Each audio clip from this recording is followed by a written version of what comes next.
ሰላም የዩቲዩብ ቻናል ቤተሰቦች እንዴት ናችሁ? ዛሬ በቪዲዮ ለማስተማር ይዤ የቀረብኩት የአስረኛ ክፍል የታሪክ ትምህርት ይሆናል። ምዕራፍ 2 ስለ አፍሪካ and the colonial experience from 1880s to 1960s ነው። በዚህ ስር እንግዲህ ለማየት የምንሞክረው በአብዛኛው ስለ ቅኝ ግዛት ነው ማለት ነው። ከ1880ዎቹ እስከ 1960ዎቹ የዘለቀውን የአፍሪካን ቅኝ ግዛት በአውሮፓዎች የተደረገውን ቅኝ ግዛት እናጠናለን ማለት ነው። እንግዲህ የመጀመሪያው ምዕራፍ is about general background to colonialism ነው። So what is colonialism means? So colonialism is the direct dominance of one country by another through state authority. It involves subjugation, exploitation, and conquering of people. So colonialism, most of the time, it was tied with imperialism. So colonialism directly linked to imperialism. What is imperialism mean? So imperialism means the highest stage of capitalism. Most of the time it was appeared after the Industrial Revolution. So imperialism, it was the use of power to rule other nations or people. እንግዲህ ቅኝ ግዛት የምንለው ዴፊኒሽኑን ስንመለከት አንድ ሀገር በሌላ ሀገር በቀጥታ ሲያዝና የዛ ሀገር ሚነራልም አስፈላጊ ነገሮች ሁሉ ኤክስፕሎይት ሲደረጉ፣ ሲዘረፉ፣ ሲበዘበዙ ማለት ሊሆን ይችላል ማለት ነው። ሶ ኮሎኒያሊዝም እና እንግዲህ በቀጥታ ከምን ጋር ነው የሚያያዘው? ኢምፔሪያሊዝም ከሚል ስርዓት ጋር ነው። እና ኢምፔሪያሊዝም ማለት የካፒታሊዝም ጫፍ ወይም ካፒታሊዝም ከፍተኛ ደረጃ ሲደርስ ማለት ነው። ይሄ ደግሞ የሆነው ከኢንዱስትሪያል ሪቮሉሽን በኋላ ነው። አውሮፓውያን ኢንዱስትሪን ከከፈቱ በኋላ በቀጥታ ለኢንዱስትሪዎቻቸው ግብአት የሆኑ ሮ ማቴሪያሎችን ለማግኘት እንግዲህ መስፋፋት ይዘዋል ማለት ነው። ኢምፔሪያሊዝም ማለት ባጭሩ መስፋፋት፣ ግዛት የማስፋፋት ሂደት ነው። when did colonialism was started? So colonialism, it was started since the ancient period. It dates back to the ancient time. For example, the ancient Greeks, Romans, Ottomans established overseas colonies. እንግዲህ ቅኝ ግዛት ስንል ድሮም የነበረ ነው። በተለይም በኤንሸንት ፔሪድ በጥንት እንደነ ግሪክ፣ እንደነ ሮማን፣ ኦቶማን ቱርክ የመሳሰሉ የግዛት ማስፋፋት ሂደት ይከተሉ ነበር ማለት ግን ከከፍተኛ ደረጃ የደረሰው የኮሎኒያሊዝም ከ1880ዎቹ እስከ 1960ዎቹ ነበረ። So growth of colonialism in the 16th century. በ16ኛው መቶ ክፍለ ዘመን ደግሞ ኮሎኒያሊዝም ማደግ የጀመረበት ጊዜ ነው። This is mostly related to the age of discovery, navigational technology advancements allowed European powers to reach far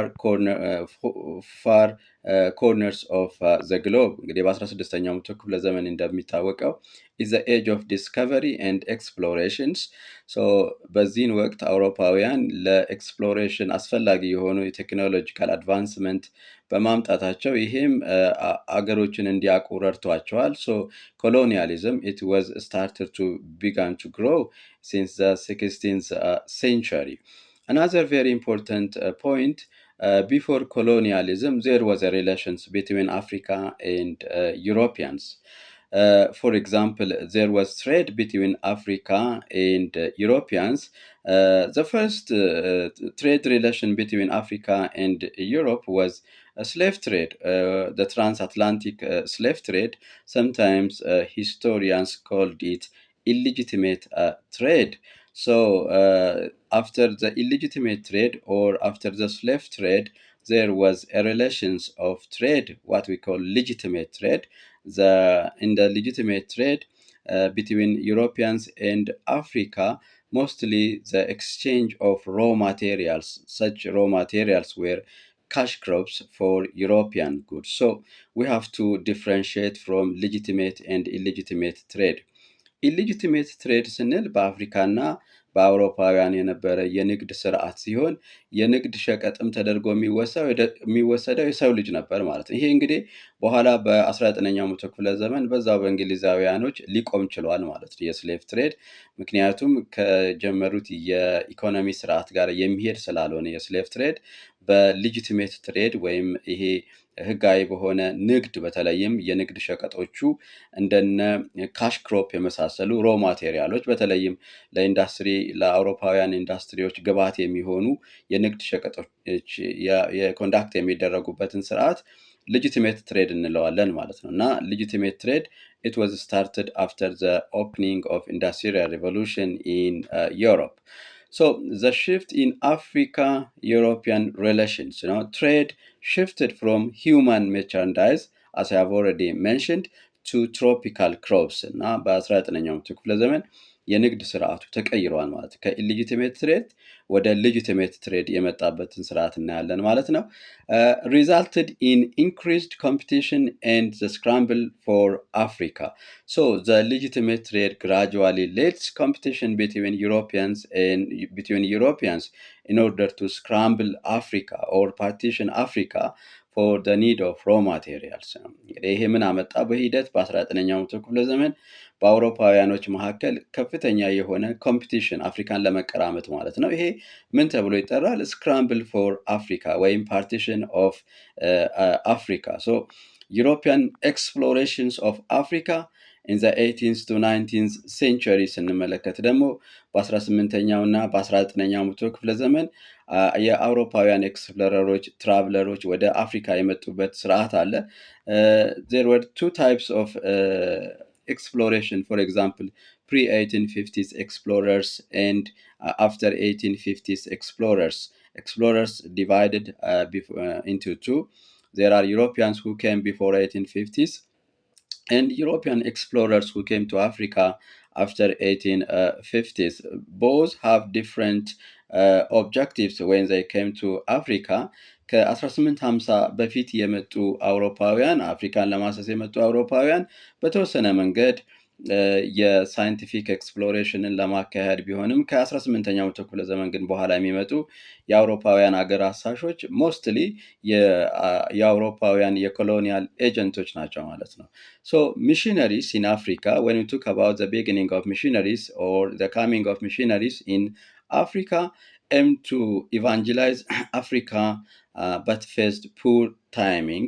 So missionaries worked alongside colonial administrators to introduce Christianity, commerce, and civilizations. Depending on missionaries relied on trade for funding. They depended on colonial administrators for protection and support. When we look their success about converting Africans into a new religion, it could be or Protestant or Catholicism, they were not successful in converting Africa. For example, in the late 19th century, missionaries were able to convert Africa only less than 1%, ከአንድ ፐርሰንት በታች የሆነ ማህበረሰብ ነው ወደ ክርስትና መቀየር የቻሉት ማለት ነው። So their limited success led them to seek support for European government እና ውጤታማ ስለሆኑ በአብዛኛው የአውሮፓውያን መንግስታትን ድጋፍ የሚጠይቁ ነበር in the spreading of new religion to Africa. እንግዲህ በሁለተኛው ቶፒካችን ለማየት የምንሞክረው the motives of European colonialism ይሆናል። እንግዲህ አውሮፓውያን ለምንድን ነው ወደ አፍሪካ የመጡት? ለምን ቅኝ ግዛትን ማስፋፋት ፈለጉ ስንል የምናነሳቸው ብዙ ሀሳቦች አሉ ማለት ነው። እንግዲህ የዩቲዩብ ቻናል ቤተሰቦች አዲስ ከሆናችሁ ለዚህ ዩቲዩብ ፕሊዝ ሰብስክራይብ፣ ላይክ፣ ሼር ማድረግ አትርሱ ማለት ነው። So as I have already mentioned, European colonizers of Africa have different motives when they came to Africa. One of the first motive was economic factor. እንግዲህ የመጀመሪያው ፍላጎታቸው ወደ አፍሪካ የመጡበት ነገር demand for raw materials. They need raw materials for their newly opened industry እንግዲህ አዳዲስ ለከፈቷቸው ኢንዱስትሪዎች ግብዓት ለማግኘት ነው ወደ አፍሪካ የመጡት።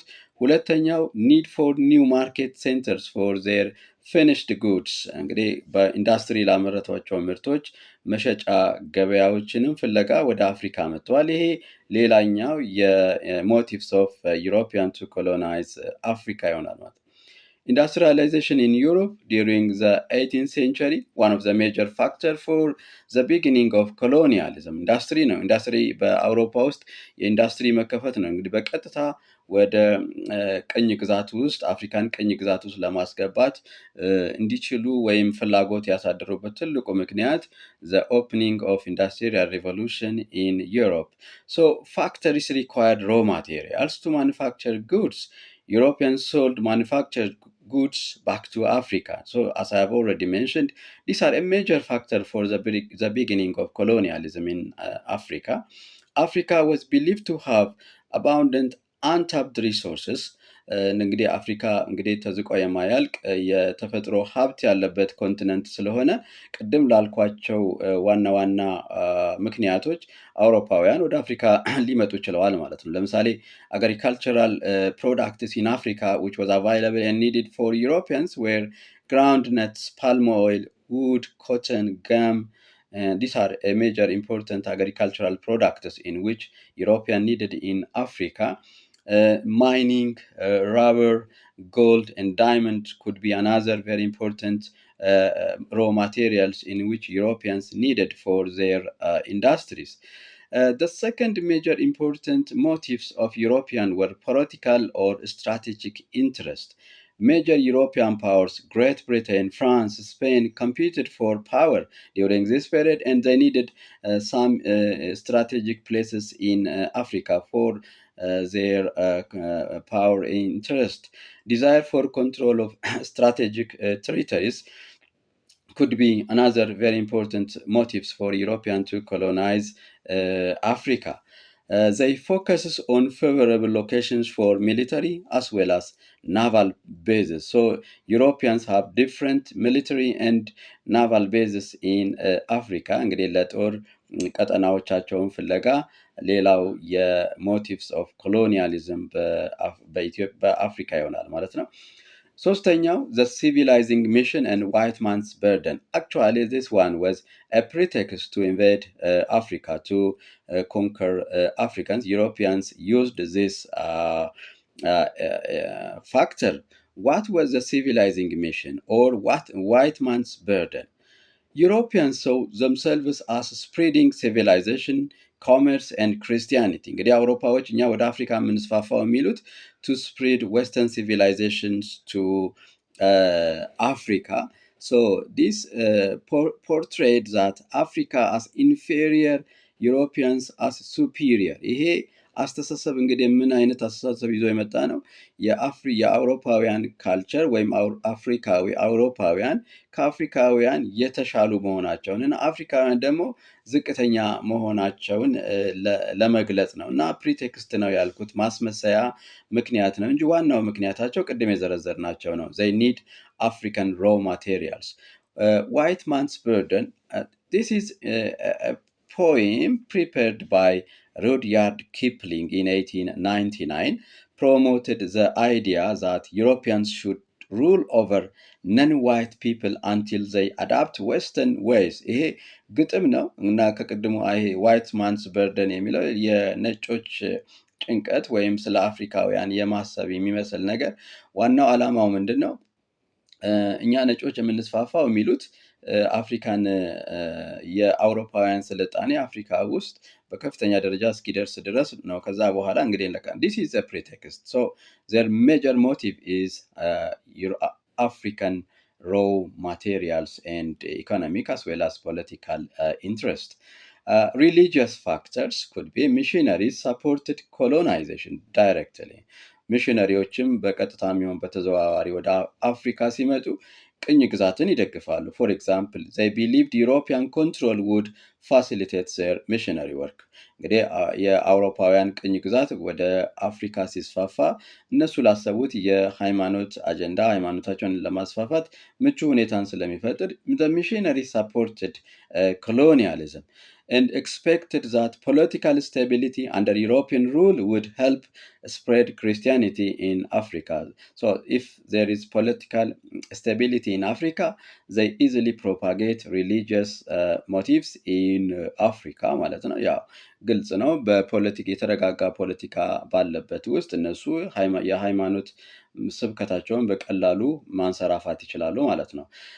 The scramble for Africa and the Berlin Conference ሁለተኛው ዋናው ቶፒካችን እንግዲህ የአፍሪካን መቀራመት እና የበርሊን ኮንፈረንስ ወይም የበርሊን ስብሰባ የሚለው ትልቁ አጀንዳችን ነው። ወይም በአፍሪካን ኮሎኒያሊዝም ውስጥ በጣም ተጠቃሽ የሆነ ኮንፈረንስ ነው ማለት ሶ Africa before the scramble, that means before 1880s, for example, only 10% of Africa was under foreign rule.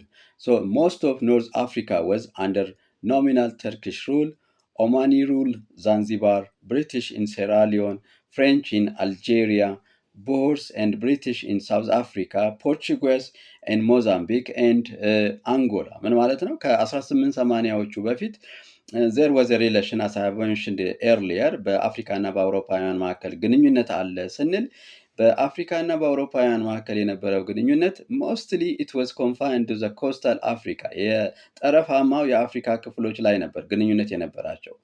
Why? Until 19th century, the interior part of Africa was unexplored, and the second factor for their limitation to their contact to the coastal area because of the tropical disease in the interior of Africa. በእነዚህ በሁለት ምክንያቶች አንደኛው የመካከለኛው የአፍሪካ ክፍል ተጠንቶ ያለቀ ባለመሆኑና በትሮፒካል ዲዚዝ ይሄ ቆላ በሽታዎች በተለይም ጸጸፍ ላይ የተባለው ወደ አውሮፓውያኖችን ወደ ውስጥ እንዳይገቡ ከልክሏቸዋል። ግንኙነታቸው ደግሞ እዛው ኮስታል ጠረፍ ላይ ይሆናል ማለት ነው። እንደገናም ደግሞ there was highly resistance of the Africans አፍሪካን ሬዚስታንስ በተወሰነ መንገድ ነበረ። በእነዚህ ምክንያቶች አውሮፓውያኖች እስከ 1880 ድረስ በዛው በኮስታል አፍሪካኖችን ይዘው እንደቆዩ የሚያሳዩ ምልክቶች ናቸው። በአጠቃላይ 10% of Africa was under foreign rule, but the most important scramble it was taken place after 1880s, mostly after Berlin Conference. Many African states were colonized by Europeans. አብዛኛው የአፍሪካ ክፍል ግን የተያዘው በተለይም ከበርሊን ኮንፈረንስ በኋላ ነው። በኋላ የምናየው ነገር ይሆናል ማለት ነው። Foreign control was mostly limited to coastal areas with 90% of African were independent. ያው ቅድም ያልኩትን ሀሳብ ነው ይሄ። አብዛኛው የኢንቴሪየር ኦፍ አፍሪካ ኮሎናይዝድ አልሆነም ከ1880ዎቹ በፊት ቅድም ባልኳቸው ዋና ዋና ምክንያቶች። So before 1880s, vast majority of Africa remained free from foreign domination, with only limited coastal areas under European or foreign control. Various powers, including the Turkish, British, French, Boers, and the Portuguese, controlled small coastal areas, and inland Africa remained largely independent and self-governant because of the prior factors which I have mentioned them. The scramble for Africa from 1880s to early 20th century. Here I have main pointers. For example, European interest in Africa changed after 1880s. This is mostly related to the opening or the beginning of Industrial Revolution in Europe. Fierce rivalry led to rapid colonial expansions. The rivalry among European powers leads to rapid colonial expansion, means it speeded up the expansion of or the partition of Africa. And the last very important point of our discussion is the Berlin Conference, which was held from 1884 to 1885, marked the formal start of colonization in Africa. So the competition for African territories escalated among European powers in the 1880s.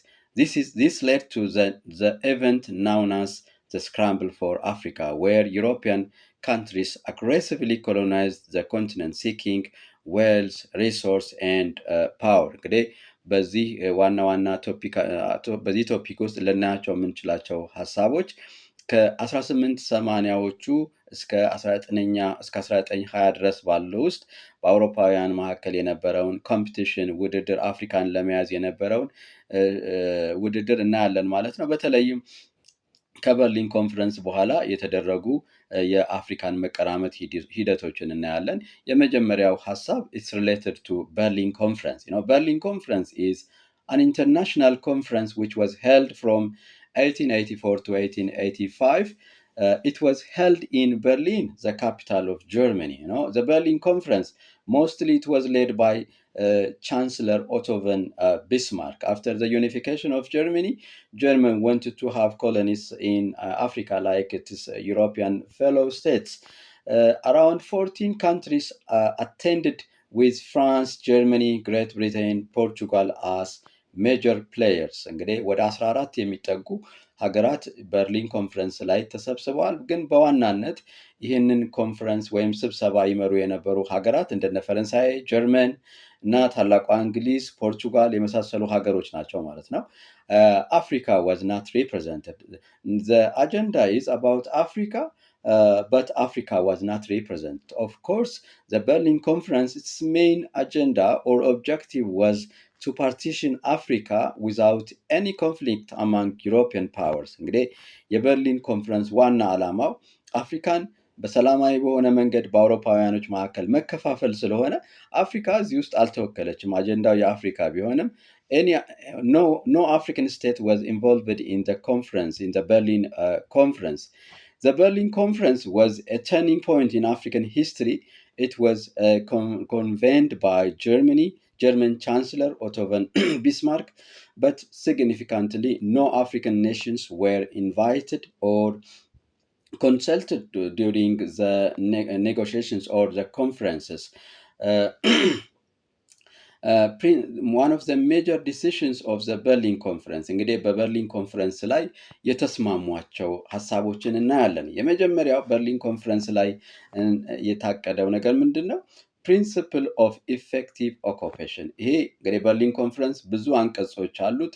እንግዲህ ዋና ዋና አንቀጾች፣ የመጀመሪያው አንቀጽ አዳፕት የተደረገው አንቀጽ ፕሪንሲፕል ኦፍ ኢፌክቲቭ ኦኩፔሽን፣ አንድ የአውሮፓ ሀገር አንድ የአፍሪካን ቴሪቶሪ መጥቶ ሲይዝ ዝም ብሎ ለይስሙላ ብቻ ያስኩ ማለት አይችልም ማለት ነው። ምን ማድረግ አለበት?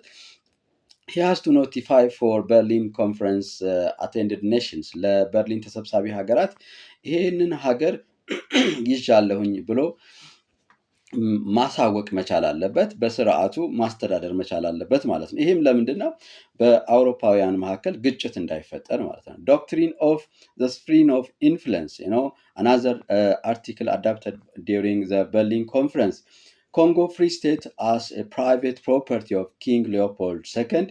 እንግዲህ ሌላ ውሳኔ በርሊን ኮንፈረንስ ላይ የተደረገው የኮንጎ ፍሪ ስቴት ለቤልጅየሙ ኪንግ ሊዮፖልድ ሰከንድ ተሰጥቷል ማለት ነው። ፐርሰናል ፕሮፐርቲ ነች። እንግዲህ ኮንጎ ፍሪ ስቴት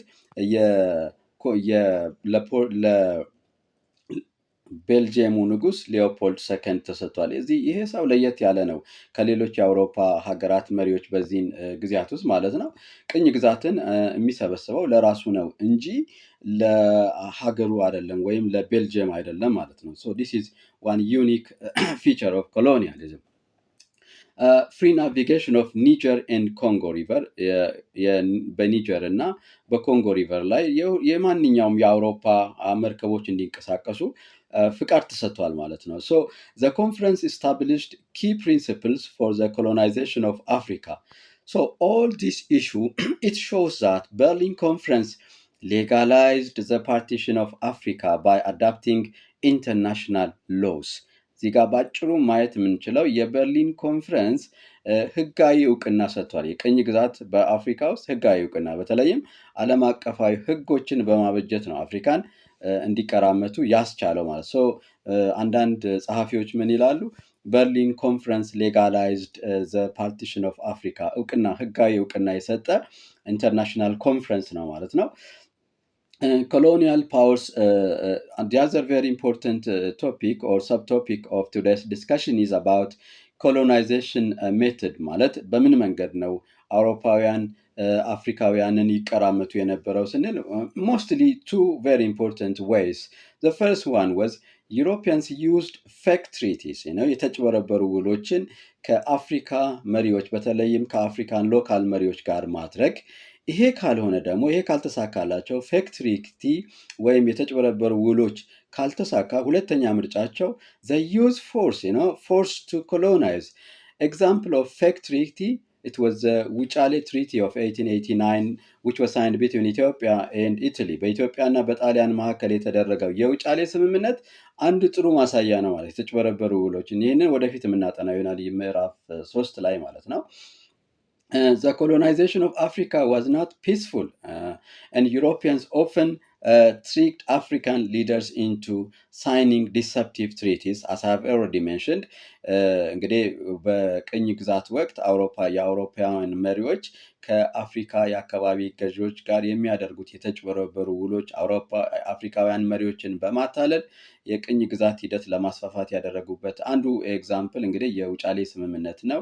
ካልሆነ ደግሞ the Europeans implemented their mighty force. አውሮፓውያኖች ኃይሎቻቸውን ይጠቀማሉ። በኃይልም ቅኝ ግዛት ተስፋፍቷል። በአብዛኛው ግን ይሄ Europeans used power in order to subjugate Africans. Reasons for European success. Why Europeans were successful in colonizing Africa? ይህን ጥያቄ ለመመለስ እንግዲህ አፍሪካውያኖች አብዛኛውን አውሮፓውያኖች የአፍሪካን ቴሪቶሪ ኦልሞስት ኦል ይዘዋል ማለት እንችላለን ኤክሰፕት ኢትዮጵያ ኤንድ ላይቤሪያ። ከኢትዮጵያና ከላይቤሪያ ውጪ አብዛኛውን የአፍሪካ ክፍል በቀኝ ግዛት ውስጥ ወድቋል ማለት ነው። እንዴት ነው? በምን ምክንያት ነው አውሮፓውያኖች ሳክሰስፉል የሆኑት አፍሪካን ኮሎናይዝ በማድረግ? this is obvious. ለምሳሌ ዩሮፒያን ሚሊተሪ ሱፔሪዮሪቲ፣ የአውሮፓውያኖች የመሳሪያ የሚሊተሪ የበላይነት ነው። ወይም ሚሊተሪ ሱፔሪዮሪቲ in terms of having more modern armament and of course having modern training. They have modern manpower, trained manpower. በጣም የሰለጠነ ሰራዊት አላቸው። የዘመናዊ መሳሪያዎችን ይዘው ነው የመጡት። because of all these factors Europeans were easily colonized Africa. ሁለተኛው ምክንያት ለአውሮፓውያን ኮሎኒያሊዝም መሳካት lack of cooperation and unity among Africans. በአፍሪካውያኖች መካከል ደግሞ አንድነት ያለመኖር፣ ትግሉን ሁሉም በተናጥል ያደርግ ስለነበረ ይሄ ለአውሮፓውያን ቅኝ ግዛት በር ከፋች ነበር ማለት ነው። one of the major factor for success of Europeans in colonizing Africa. So if you are new to this channel, please don't forget to subscribe, like and share this channel. እንግዲህ ውድ የዩቲዩብ ቻናል ተከታታዮቼ የዛሬውን ትምህርት እዚህ ላይ አብቅቻለሁ። በሚቀጥለው ኮሎኒያል ፖሊሲስ የሚለውን ቶፒክ እናጠናለን ማለት ነው። ባይ ባይ።